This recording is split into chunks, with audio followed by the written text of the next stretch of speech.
Hello everybody, I hope that you guys are doing okay, as well as you can be doing. I had a completely different episode planned for this week. I had researched, I'd scripted, I'd done everything apart from film. The world feels like it's on fire at the moment. At the time of me recording this, people are protesting in Trafalgar Square, people are protesting across Europe, across America, campaigning for Black Lives Matter once again. And I'm not physically able to leave my house because of the virus, but trying to do something, so I'm breaking with the tradition of the anniversary, and today I'm going to tell you about a crime that happened this week. There are thousands of articles online, thousands of opinion pieces and hot takes and what people think and people deciding on whether this case is about something or about the other thing, but I'm here to give you the facts. That's what I've always done with this little series that I do. If I leave anything out, it isn't because I'm ignoring it, it isn't because I'm saying that it isn't true, it's because I haven't been able to find a source that confirms it as a fact. The internet is so muddy at the moment with fake news and false facts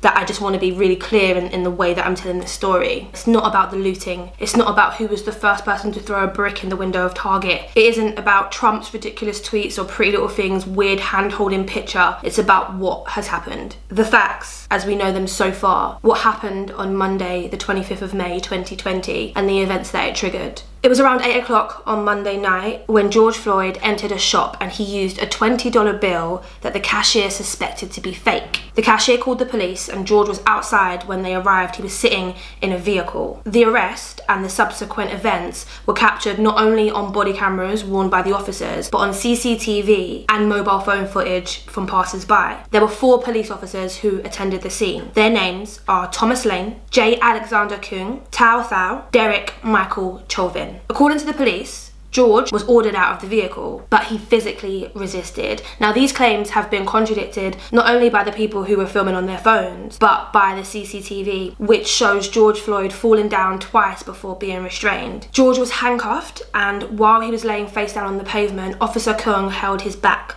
Officer Lane held his legs, and Thao just stood there watching. Derek Chauvin then kept his knee on George's neck for 8 minutes and 46 seconds. It was because they thought that he had tried to use a fake $20 note. Most of us have seen the video of him telling the police that he can't breathe, that his body was hurting, and asking them not to kill him. Members of the public begged the police to release the pressure on George's neck, but they were ignored for 8 minutes and 46 seconds. 2 minutes and 53 seconds of the time, George was unresponsive. For 3 whole minutes, Derek Chauvin didn't move. Passers-by filmed and other officers looked on, and he did not remove his knee from George Floyd's neck until the paramedics arrived. George was taken to Hennepin County Medical Center, where he was pronounced dead at 9:25 p.m. His murder was streamed on Facebook Live, and the videos were shared on Twitter, and the world reacted.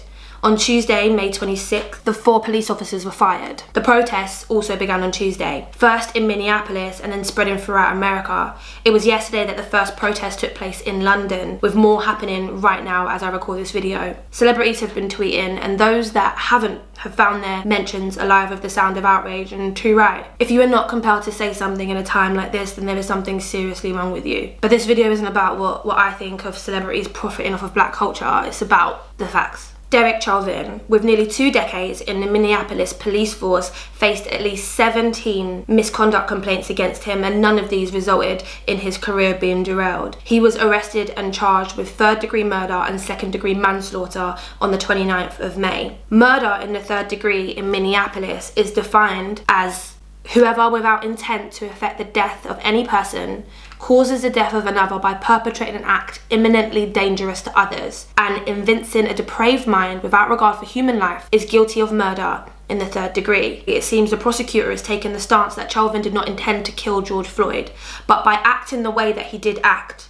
without regard for human life, meaning that he ignored that his actions would or could result in George dying, it is necessary that he is charged with murder in the 3rd degree. The higher murder charges in Minnesota require that a person either plans or willingly carries out a killing or has the intent to kill in the spur of the moment. 2nd-degree murder in Minnesota is if they cause death without intent while committing another crime. So prosecutors appear to believe that Chauvin's actions were unintentional, but the law recognises them as without regard to somebody's life. For murder in the 3rd degree, you have to prove something called grave indifference. It means that you have to disregard the risk, you have to disregard the pleas from the victim and also the passers-by, which we saw here, and still act in a way that was so dangerous you knew that death could potentially occur, even if it wasn't your intent. Chauvin is being held at the Ramsey County Jail on a $500,000 bail. He's the first white officer in Minnesota to be criminally prosecuted in the death of a black civilian. The maximum sentence for third-degree murder is 25 years,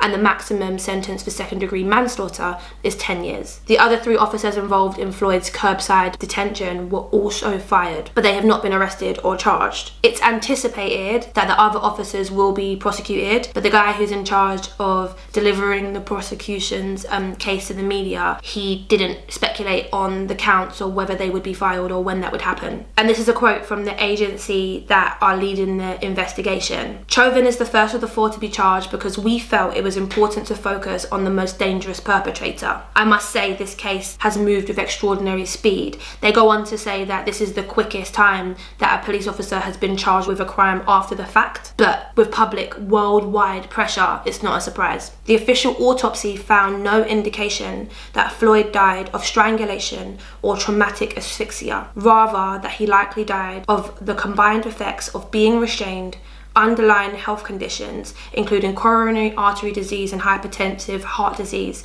and any intoxicants which may have been in his system. So what they are saying is that George Floyd wasn't strangled to death. They are saying that him being restrained, coupled with any existing conditions that he may have been suffering from, resulted in his death. I have to say that this doesn't mean that the police officer is not responsible for his death, because without the restraint, George Floyd wouldn't have died. However, Floyd's family, they've retained a guy called Michael Baden. He is the one who conducted the second autopsy on Eric Gardner, and he's going to perform an independent examination on this case. Those are the facts that we have in the George Floyd case so far. Of course, there is so much more to this, and with all of the public attention and the worldwide eyes on it, this is going to evolve and grow and snowball so much further beyond what I've told you today. But what I've told you today are the facts. I'm going to leave you with some statistics. According to nature.com, black men are more than twice as likely to be killed than white men by the police. In Minnesota, where George Floyd was killed, black residents account for about 20% of the city's population. Police department data shows that they are more likely to be pulled over, arrested, and have force used against them than white residents. And black people accounted for more than 60% of the victims in Minneapolis police shootings from late 2009 through to May 2019. Last year in the USA, 933 people were shot and killed by the police. 331 of them were white and 212 of them were black. Yes, more white people were killed by the police than black people, but black people make up approximately 12% of the population in the USA. Please read the information in the description bar. Please educate yourself on what's going on in the world around you, and talk to your friends, talk to your families, white, black, whatever. Because if the system won't change itself, we as people have a responsibility to at least speak up. It's the bare minimum. I'm going to end this with one more fact for you today. Derek Chauvin had his knee on the neck of George Floyd for 8 minutes and 46 seconds. That is longer than you've been watching me speak for.